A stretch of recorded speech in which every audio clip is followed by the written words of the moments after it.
mercy's lineage coming,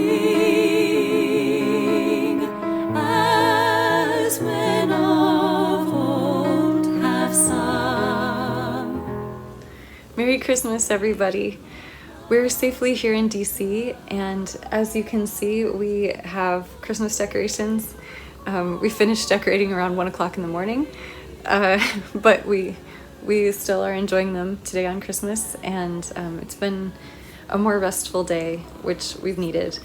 Our move went pretty well. It's been a lot of work, and we arrived to find that our heat was not working in our house, and I think the high the day that we arrived was around freezing, so it was pretty cold. And since then we've found that we need to replace our boiler, and we've got a couple space heaters, and the weather outside has warmed up, thankfully, so we're actually pretty comfortable inside now. But that's been a big hurdle.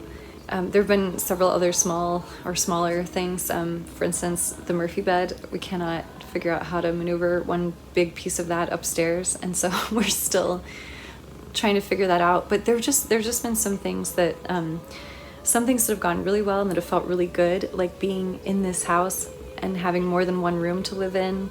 And it's a really beautiful house too. I think it's gonna be a great home.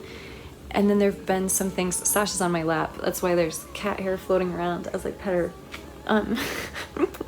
But there have been some big hurdles, and there have been a lot of, emotional roller coasters too, with leaving New York, with having just graduated, with changing my career basically for my future. And I realized yesterday how much a difference a gratitude practice I'm doing is making in my life.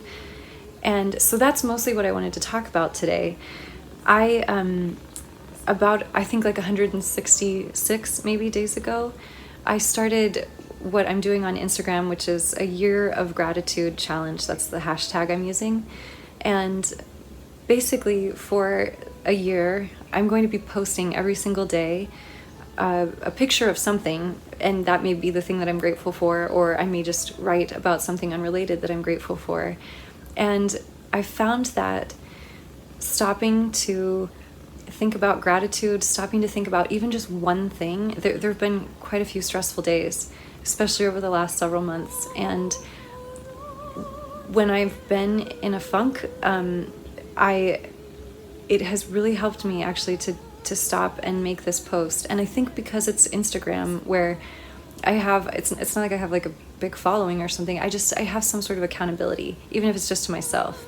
And I've done like a gratitude journal before, and I didn't like that as well. Somehow doing the picture and then writing one thing that I'm, sometimes it's more, but at least one thing that I'm grateful for really helps me to see the bright side, not the bright side, but to see the blessings that I have, rather than things like, oh yeah, we have no heat and it's really cold, or like, those kinds of things that are also kind of challenging to deal with.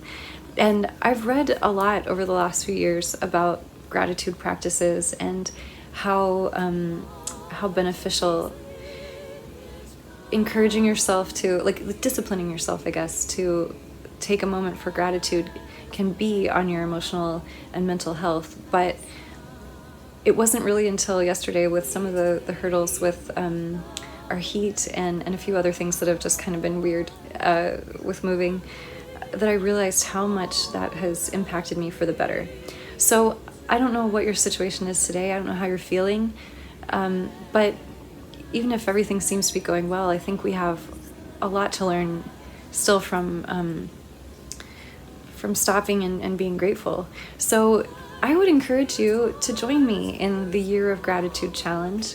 It doesn't have to be on Instagram, but find a way to just make sure that every day you remember some of the things that are going right in your life and that are really good.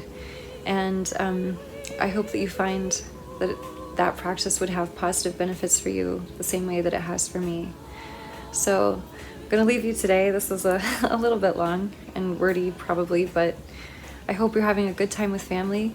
Thank you for watching. Thank you for following along with with my life and my music. And Sasha and I say Merry Christmas and Happy New Year, and we'll see you next week for some sort of video. I don't know what it'll be, but I hope this finds you well, and thank you again for the love that you share with me.